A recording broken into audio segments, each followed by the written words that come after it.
ndasubiye kandi kubiyegereza kuri ino chaîne yacu ya Little Flock Burundi. Nizere yuko izi mpera z'umwaka ziragenda neza, hanyuma ukaba uri mushasha kuri ino chaîne yacu ya Little Flock Burundi, no gusaba yuko subscribinga kuko mu mwaka uza tuzogira ibiganiro byinshi cyane kuri ino chaîne.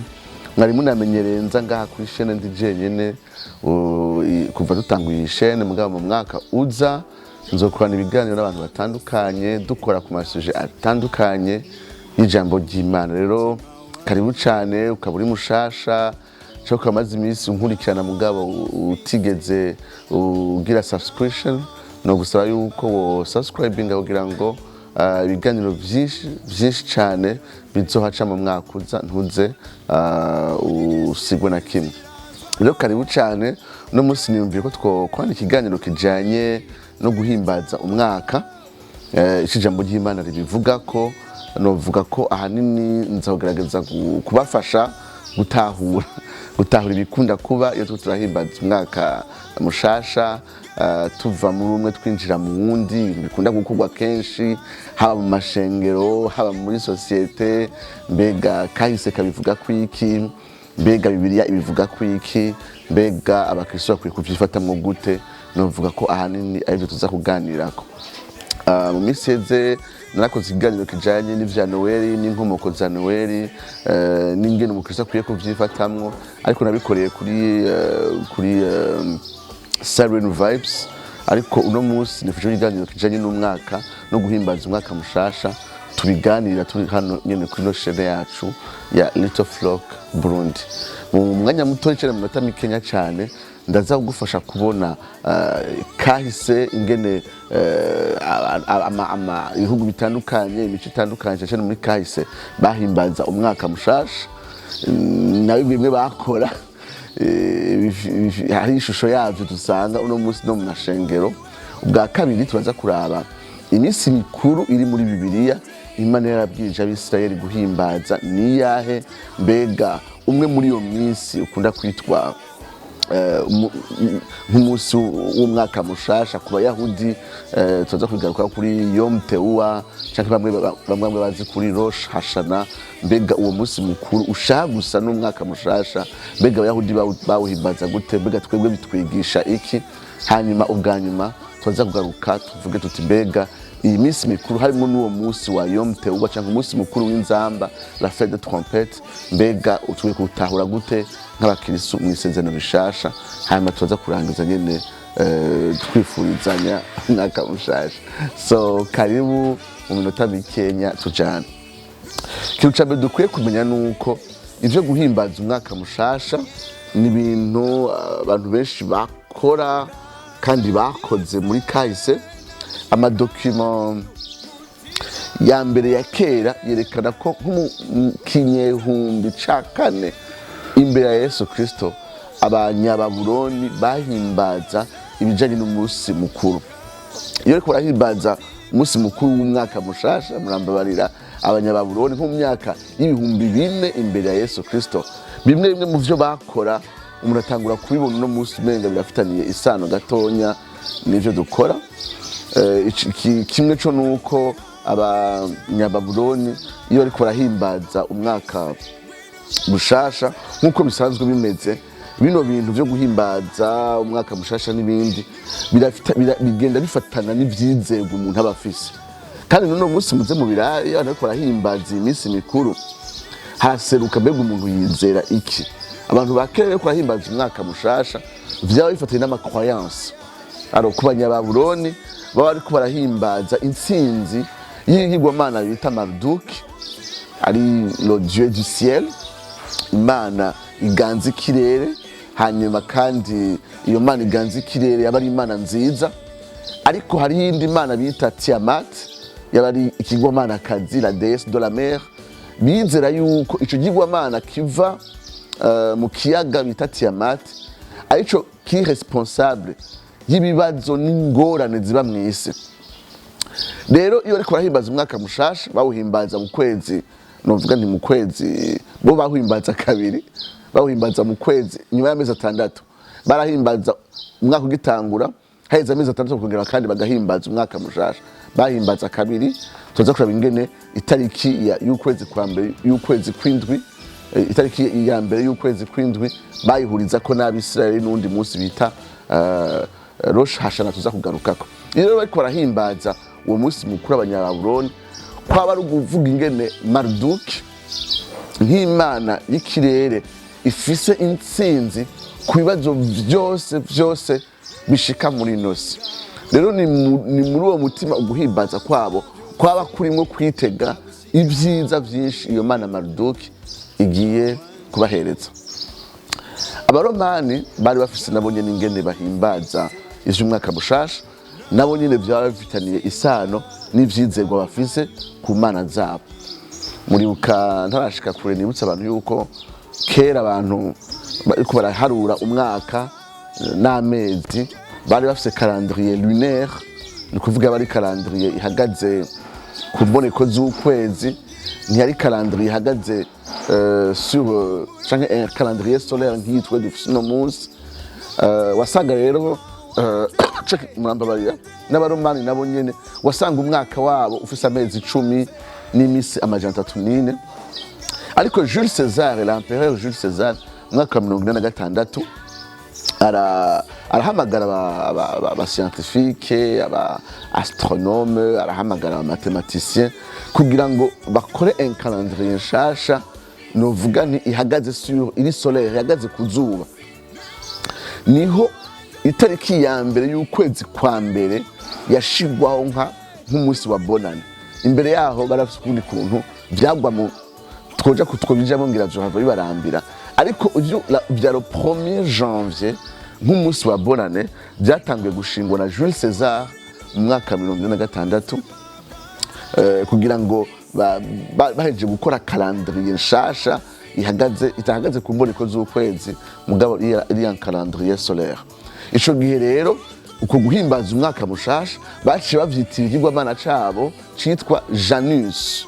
Janus ngira mwumva yuko tuvuze janvier, January, harimo Janus, kwa ari guhimbaza uwo munsi wa 1er janvier baca bawudedia ikigwamana cabo citwa Janus. Ikigwamana cabo citwa Janus cy'ikigwamana bita ngo ni ikigwamana gitanga ibihe bishasha, ikigwamana kizana impinduka. Cy'ikigwamana gikomeye ku buryo abaromani biyumvira ko ariyo mana iganza izindi mana, ku buryo cy'abagirwamana cubashwe rwose cyane ngira gusumba n'ibindi bigirwamana abaromani basenga. Rero Jules César amaze guhindura calendrier, tuzaba tubigaruka ko ingene iyo calendrier twita calendrier ya Julien, ingene umupapa yitwa Grégoire wa 13 ariyo yahavuye ahinyanyura icivyari calendrier twebwe no munsi dufise umwaka w'1582. Ariko igihe Jules César yashiraho iyi calendrier yo acafata umunsi wa 1er janvier kugira ngo ahimbaze, ngira ngaruka gato y'ibwina abaromani bahimbaza 1er janvier kuri bo bayitanguje. Nababwiye ko ari Jules César yashinzwe uwo munsi kugira ngo awitire ikigwamana citwa Janus, imana y'impinduka, imana y'ibihe bishasha. Hari ibintu bakora niyumvira yuko bifitaniye isano n'ingene abantu no munsi bahimbaza umwaka mushasha, bamwe n'Abakirisu. Ubwa mbere baratanga ibimazi, barosereza ibimazi iyo mana yitwa Janus kugira ngo izibahereze ubutunzi mu mwaka binjiyemo. Abakenye mu mwaka uheze, abagize ibibazo mu mwaka uheze, barazana ibimazi bakayishikanira imana yitwa Janus kugira ngo iyo le dieu de changement et de nouveau commencement niko bayita, ngo ni imana y'impinduka n'ibihe bishasha, kugira ngo ibahereze ubutunzi mu mwaka uza. No munsi bamwe ko banyumviriza batangiye kubibona ku mastatut, batangiye kubibona ku marezo sociaux, bazovyumva mu mashengero yabo. Birababaje yuko umwaka uza ari umwaka wo kwatura ubutunzi n'intango nshasha, cyane ku bijanye n'ibibazo umuntu yaragize mu mwaka uheze. Hanyuma iyo mana we yita ngo ni imana yo muri Bibiliya, ariko ku baromani yaba ari Janus, ibahereze ubutunzi, ibusubirize ibihe bibi bagize. Kubw'ivyo bategeza kugira ikintu bakoze. Ubutumwa bwinshi burigisha abantu ingene le 1er janvier canke le 31 umuntu akwiye kuzana ishikanwa rikomeye, amafaranga menshi, ikintu c'ikimazi gishobora kuzotuma imana imuhereza ubutunzi mu mwaka ukurikira. ibi nyene exactement nivyo abaromani bakora. Ivyuko umuntu akeneye ikimazi kanaka, ivyuko umuntu akeneye kuzana ikintu gikomeye gikora ku kigirwamana Janus kugira ngo Imana iyo Imana kimuhereze ubutunzi mwaka ukurikira, vyinshi cyane tubibona mu mashengero yacu no munsi. Ubwa kabiri hari ikindi kintu bakora, nararavye ama réseaux sociaux menshi cyane handitse ku ma statut yabo ngo muraza mu gikorane twita ngo la traversée, igikorane cyo kurengana. Iri jambo la traversée, kurengana umwaka, ni ivyo bikorane kenshi bari vy'amakesha kugira ngo umwaka uheze canke umwaka barimwo hanyuma binjira mu mwaka mushasha baze kuba bari maso. Niyo mpamvu amashengero menshi ategura amaveye, kubera ko abantu bateza kugira amaveye le 31 bakagira ibikorane vyo kuba bari maso gushika umwaka mushasha utangura. Mwotangara mumenye yuko abaromani exactement ivyo bakora, bavyita ijoro ryo kuba maso.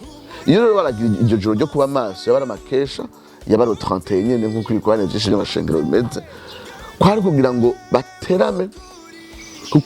bateramira novuga nti ivyo bihe bishasha vy'umwaka ukurikira, kubera bo bizera yuko hariho impemu mbi, harimwo les mauvais esprits zitangura kugendagenda mu mpera z'umwaka, cyane cyane iyo tariki ya 31 aho aba badayimoni n'izo mpemu mbi ziba ziriko ziragendagenda kugira ngo zibuze abantu kwinjira muri destiny yabo.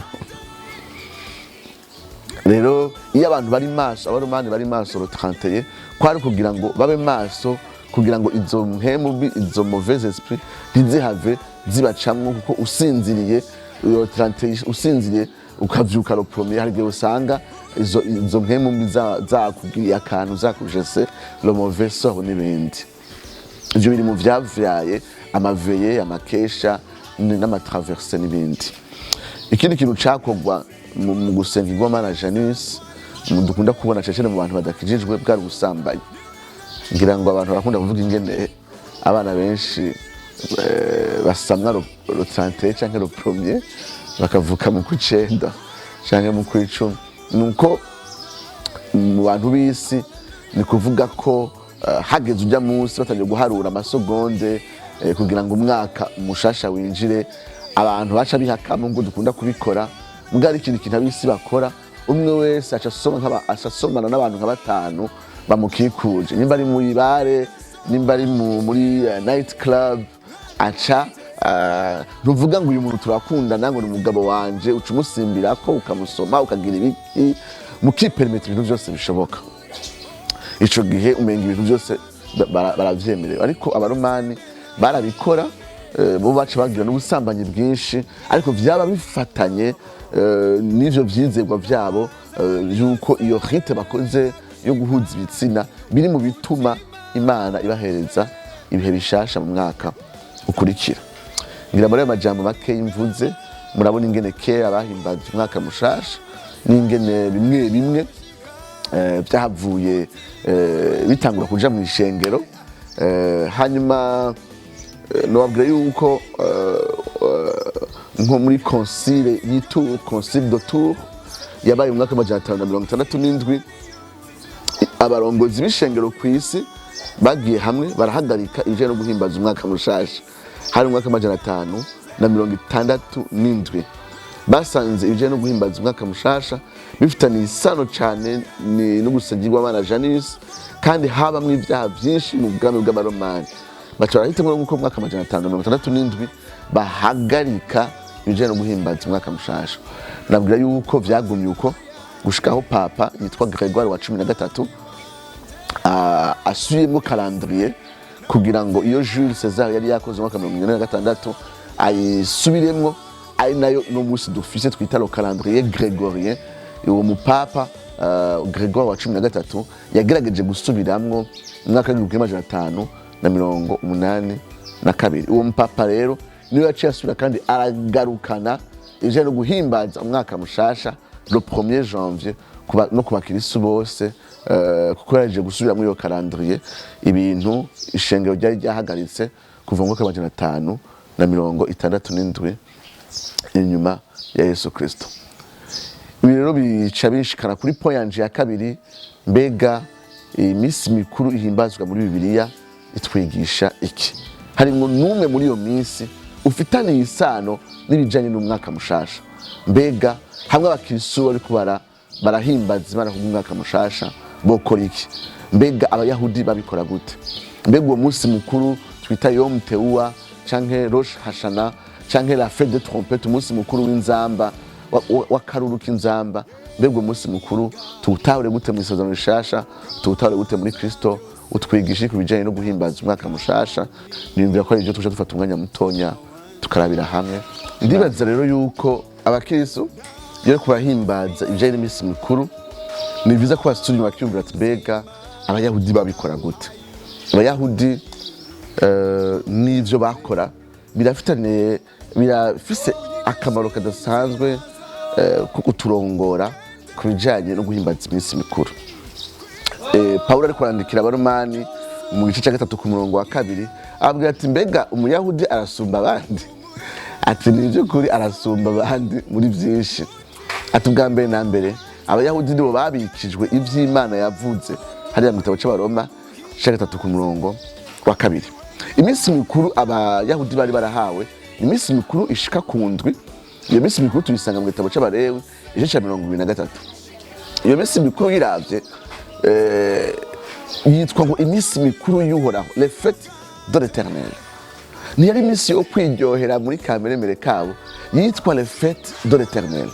Hanyuma iyo minsi mikuru y'Uhoraho urabwira Mose muzobwira Abisirayeli ngo iyi niyo minsi y'Uhoraho, bizoba ngo ari iminsi yo kurenguka imbere y'Uhoraho.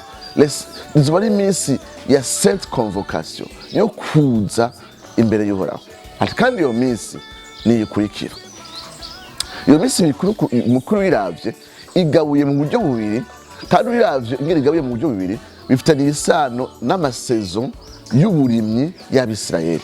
Iminsi mikuru ine iregeranye, iba mu gihe ca le printemps canke tuvuze printemps ku Bisirayeli byaba mu kwezi kwa Nisan, aho byatangurana na Pasika, canke yari iminsi mikuru iba mu gihe Abisirayeli bariko barimbura. Sinzi ngene printemps bivuga mu Kirundi, ariko le printemps twebwe no munsi le printemps itangura mu kwezi kwa 3, kwa 4, kubandanya kwa 5. Mugabo bobo le printemps yabo yaba mu kwezi twita kwa Nisan, ariho bahimbaza Pasika. Hagacakurikira iminsi mikuru 3 ibandanya gushika mu kwezi kwa 5. Ariko naho tuvuga ngo mu kwezi kwa 3, kwa 4, kwa 5 ku Bisirayeli bobo yari nk'intango y'umwaka, byo twakwita calendrier religieux yabo. Ni kuvuga ko umunsi mukuru wa Pasika waba ari wo munsi mukuru utangura umwaka wa Bisirayeli wo gusenga. Iyo minsi mikuru ine uyiravye ntishoboka, ntiyari gushobora ko bayihimbaza bidahwanye na saison agricole yo kwimbura, kuko iyo minsi mikuru avyo n'ingene itunganije ifitaniye isano n'ivyo Abisirayeli baba bimbuye. Rero novuga ko iminsi mikuru ine ya mbere yaba mu gihe Abisirayeli bariko barimbura ivyabo. Umunsi wa Pasika, umunsi mukuru wa Pasika niwo watangura mu kwezi twita kwa 3, kwa 4 canke Nisan. Hanyuma wacukurikira n'umunsi mukuru w'imitsima itambiwe. Hanyuma umunsi mukuru w'imitsima itambiwe gaca bahimbaza umunsi mukuru w'imishuzo, aho bashikanira Imana ivya mbere bimbuye mu mirima. Urumva ko bijanye no kwimbura. Hanyuma gacakurikira umunsi mukuru twita ngo la fête des semaines cyangwa umunsi mukuru wa Pentecote, aho rero bazana umwimbu wabo munini. Iyo minsi mikuru ine, umunsi mukuru wa Pasika, w'imitsima itambiye, umunsi mukuru w'imishuzo n'umunsi mukuru wagutse wa Pentecote, iyo minsi mikuru yose yari ifitaniye isano na saison de récolte, kuko nivyo banakoresha muri iyo minsi mikuru.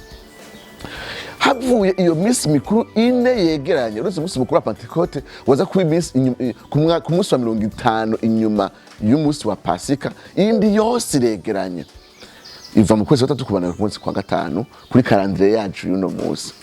Havuye iyo minsi haca hakurikira iyindi minsi itatu, navuze ko yari iminsi indwi yose hamwe. Iyo minsi mikuru itatu nayo yaba mu kwezi kwa, novuga nti muri saison ya automne, cari igihe abantu sigihe cyo kwimbura, caba ari igihe cyo kurima, cyo gusohora amasuka. Mu bisanzwe abayahudi ibijanye imbuto zabo zijanye na les graines, nka roble, nka masaka, uburo, ibintu bakunda gukoresha les raisins n'ibindi, wasanga novuga nti basohora barima muri automne, nuvuga hagati y'ukwezi kuri calendrier yacu y'uno munsi, hagati y'ukwezi kw'icenda kw'icumi, cumi na rimwe, hanyuma bakimbura muri printemps hagati y'ukwezi kwa gatatu kubandanya mu kwezi kwa gatanu. Iyi minsi mikuru itatu rero isigaye itatu yaba ari iminsi mikuru ijanye no kurima. Ngira murumva yuko nyimba umunsi mukuru wa Pasika werekana calendrier religieux y'Abisirayeli, umunsi mukuru twita ngo umunsi mukuru waba rero mu kwezi kwa Tishri canke le premier, umunsi wa mbere w'ukwezi kw'indwi, baca basohora amasuka. Uwo munsi mukuru novuga ko ari umunsi mukuru werekana calendrier civile y'Abisirayeli, nibo baca batangura gukora. Mwibuke yuko abantu ba kera tuvuze gukora, tuvuze akazi kwaba ari kurima, basohora amasuka rero le 1er juillet canke itariki ya mbere y'ukwezi kwa Tishri. Calendrier yabo novuga nti twavuga ngo haba mu kwezi kw'indwi kuri calendrier yabo, ariko iwacu Tishri iza kuja nko mu kwezi kw'icenda. Rero Abisirayeli itariki ya mbere y'ukwezi kwabo kw'indwi canke Tishri baca basohora imbuto, bakarima bagateragira. Ni nkaho waba ari umunsi mukuru wo gutangura un nouveau cycle yo kurima, bakazosha bimbura rero bijya bihe bya Pasika vyegereje. Alors muri iyo minsi mikuru itatu hariho umunsi mukuru tuza kuvuga ko gatonya, haba ari umunsi mukuru witwa umunsi mukuru w'inzamba canke la fête des trompettes, twagiye turawuvuga mu gihe burayo yaba ari yom teua bita umunsi mukuru w'inzamba canke wa karuru. Uwo munsi mukuru wari umunsi mukuru novuga nti utangura année civile yabo, ariko ntivyanjeye no kurima gusa. Wari umunsi mukuru novuga nti utangura umwaka kuri bo, kuko rero baca batangura kurima, ariko kandi inyuma y'iminsi 10 haca haba Yom Kippur, undi munsi ukomeye cyane novuga nti le plus important havuye Pasika. Wari umunsi mukuru aho umuherezi mukuru yinjira hera agiye gusabira Abisirayeli ivyaha vy'umwaka wose Abisirayeli bakoze. Ntihandi tuvuga ngo umuherezi mukuru yinjira hera rimwe mu mwaka. Ivyo vyaba muri Tishri, umunsi w'icumi inyuma ya wa munsi mukuru w'inzamba. Niyo niyumvira yuko umunsi mukuru wa Yom Teua canke la fête des trompettes isa n'umwaka mushasha ku Bisirayeli, kuko niho umuherezi mukuru yatwara n'ivyaha vy'Abisirayeli vyakozwe umwaka wose. Yabitwara muri janvier, yabitwara mu kwezi kw'indwi canke mu kwezi kwa Tishri, ku munsi ugira 10 havuye wa munsi mukuru w'inzamba. Ku munsi ugira 15 baca bakora umunsi mukuru wa nyuma twita Sukoti canke umunsi mukuru w'insago, aho Abisirayeli bibuka igihe bari mu bugaragwa bagenda mu mahema, maze Imana ikabahereza igihugu c'isezerano. Iyi minsi mikuru itatu rero iregeranye: umunsi mukuru w'inzamba Yom Teua canke la fête des trompettes, umunsi mukuru novuga ni le jour des expiations, umunsi mukuru w'impongano Yom Kippur, waba iminsi 10 inyuma ya wa munsi mukuru w'inzamba, hamwe rero na munsi mukuru twarangiriza ko tuvuga wa Sukoti, munsi mukuru w'insago waba umunsi wa 15 inyuma yuko umunsi mukuru w'inzamba watanguye, wari umeze nka Bonne Année. Ubu rero tuvuga gatoya ku bijanye n'ingene bahimbaza la fête des trompettes. Kubera inyuma ya la fête des trompettes ishaka kumera nka Bonne Année yacu no munsi, ku munsi ugira 10 baca begerana bakasaba imbabazi ku byaha byose byakozwe umwaka, umuherezi mukuru akabashikira hera. Uwo munsi mukuru w'inzamba wanonsa iminsi 10 yitwa ngo iminsi 10 y'igitinyiro, aho Abisirayeli baba ariko bariyegeranya bisuzuma mu mitima imbere y'uko uwo munsi mukuru uza kuba 10e jour après la fête des trompettes, aho umuherezi mukuru aza gushikana ikimazi kubw'Abisirayeli bose n'ivyaha bakoze mu mwaka. Hagati y'uwo munsi mukuru w'inzamba na Yom Kippur, umunsi ugira 10, Abisirayeli baba bariko barasenga, baba bariko barisuzuma. n'uyu munsi abisirayeli ngene bahimbaza uwo munsi no munsi bawita umunsi wa Rosh Hashana ndaza kuvuga ko umwanya ndiko ndarangiza nuno munsi abisirayeli ntibahimbaza uwo munsi mukuru novuga ni uwo munsi mukuru wabo w'umwaka ntibaja mu kirori ntibagira iki baja mu muryango baja muri retraite nta matelefone batwara nta mashini batwara baba ari famille ariko bariyegereza Imana bitunganya mu mitima yabo kugira ngo bahagarare neza imbere ya Elohim imbere y'Imana yabo rero iyo minsi 10 hagati y'umunsi mukuru w'inzamba gushika umunsi mukuru w'impongano habise baba ariko bariyegeranya bisuzuma bitunganya kandi bihana imbere y'Imana niyumvira yuko nubwo buryo abisirayeli bahimbaza umwaka mushasha wavuye witwa Rosh Hashana mu nyuma abahinga bavuga yuko nk'umwaka w'amajana 2 inyuma ya Yesu Kristo ariho mu gitabo ca Mishna igitabo c'abayahudi ceranda baza gusanga iryo jambo rya Rosh Hashana ryarasubiriye iryo jambo ngo Yom Teruah cyangwa umunsi mukuru w'inzamba bifitanye isano kumbure n'igihe bamaze bari Babuloni kumbure ivyo ni ikindi gihe tuzoshaka kubivugako mugabo ndiko ndarangiza bashaka kuvuga ati mbega nimba biseri mu guhimbaza umwaka mushasha waba ari umunsi wo kwiyegeranya waba umunsi mukuru wo kwihara waba mukuru wo kwisuzuma ingene umwaka wagenze ingene bagendanye n'Imana ingene bo kwitegura le jour des expiations aho murezi mukuru aza gusabira ubwoko bwose ariko nabonye n'umwe wese yisuzuma imbere y'Imana mbega twebwe uno munsi twoshora guhimbaza gute uyu munsi mukuru twokwita umunsi mukuru w'inzamba cyangwa umunsi mukuru wa karuru umunsi mukuru novuga nti Yom Teruah abisirayeli havuzwa inzamba mu gihugu cyose havuzwa canke ihembe mu gihugu cyose kugira ngo abisirayeli biyegeranye nivyo batangura umwaka mushasha bwamara iminsi 10 biyegeranije gushika umunsi mukuru w'impongano niko ndarangiza nashaka turabe ingene uyu munsi mukuru ufitanye isano cyane n'igikorwa cya Yesu Kristo hari mirongo itandukanye muri Bibiliya igarukana ikintu kijanye n'inzamba iyo nzamba yavuzwa umunsi mukuru w'umwaka utanguye ku Isirayeli usomye Bibiliya usanga niburi ibice bitatu bikomeye bivuga ukugaruka kwa Yesu Kristo havugwa ijambo ry'umunsi w'inzamba umunsi wo gukoma karuru k'inzamba hariya muri Korinto ba mbere 15 kuva ku murongo wa 57 Abitesalonike ba mbere ca 4 umurongo wa 16 gushika umurongo wa 17 Matayo 24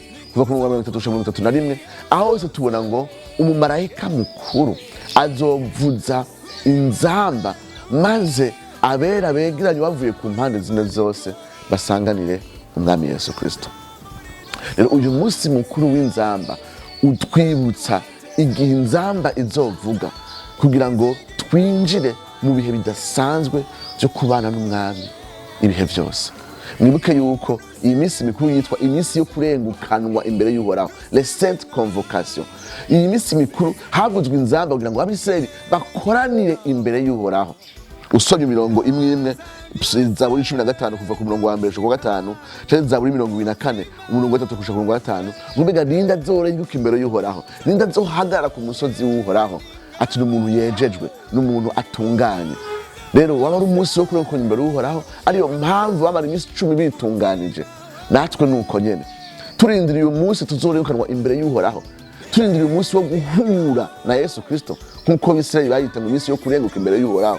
Turindiriye umunsi wo kurengukwa imbere y'Uhoraho, duteza kubaho turi mu gitinyiro. Bayita ngo iminsi mikuru, iminsi 10 y'igitinyiro, 10 days of awe, iminsi mikuru y'igitinyiro. Dukwiye kumara iyo minsi turindiriye umunsi w'inzamba, turi mu gitinyiro, twiyeza ku munsi ku munsi. Iyo umwaka mushasha utanguye, reka ndabwira ikintu kiba kibaye. Umwe wese muri twebwe aba yegereje igihe cyo gupfa, canke twese hamwe tuba twegereje igihe cyo kurenguka imbere ya Yesu Kristo. Ikibazo ni gutuma umunsi mukuru w'umwaka kaba karyo keza ko kuba nk'uko Abisirayeli bahimbaza Rosh Hashana canke Yom Teruah canke umunsi la fin de trompette, umunsi mukuru w'inzamba, aho bamara iminsi 10 bari kubariyeza bisuzuma. Bitubwira ngo nimba turindira umwami Yesu ngo bamurindiriye bariyeza, kandi ngo bamurindiriye babaho ubuzima butunganye nkuko Abisirayeli bavuga bati ninda zirenguka imbere y'Uhoraho n'utunganye. Inkuru nziza nuko atarimwe muri twebwe yorenguka imbere y'Uhoraho, kuko twese tuziruka imbere y'Uhoraho. Umwe muri twebwe apfuye kandi uko umwaka uhera niko umwe wese muri twebwe yegereza gupfa cyane niko umwami Yesu Kristo yegereza kuza. Mbega ni gute kano kajya twogakoresha neza mu gusuzuma imitima yacu, mu kuraba ingene umwe wese muri twebwe ahagaze imbere y'Imana. Reka ndabwira inkuru nziza nuko Yesu Kristo yaje gupfa ku musaraba kugira ngo ntihagire umwe muri twebwe atinya kurenguka imbere y'Uhoraho.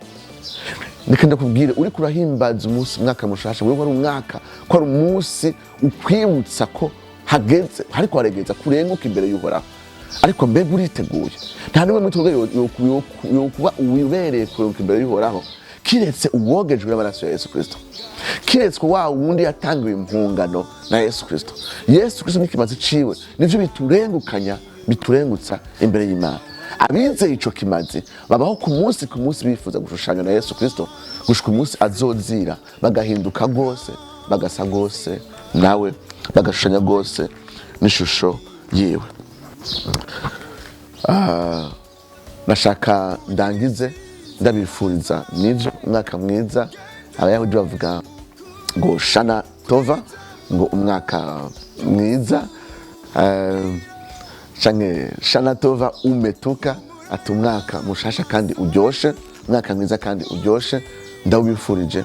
Ariko reka kaba kajyo keza kurimbura ingene duhagaze imbere y'Imana, ko kurimbura ingene Kristo ari waturengukanye imbere y'Imana, kandi abizeye ikimazi ciwe bama biyeza ku munsi kugira ngo biteguye kuzohura n'umwami wabo Yesu Kristo. Imana irahezagire. Shana tova.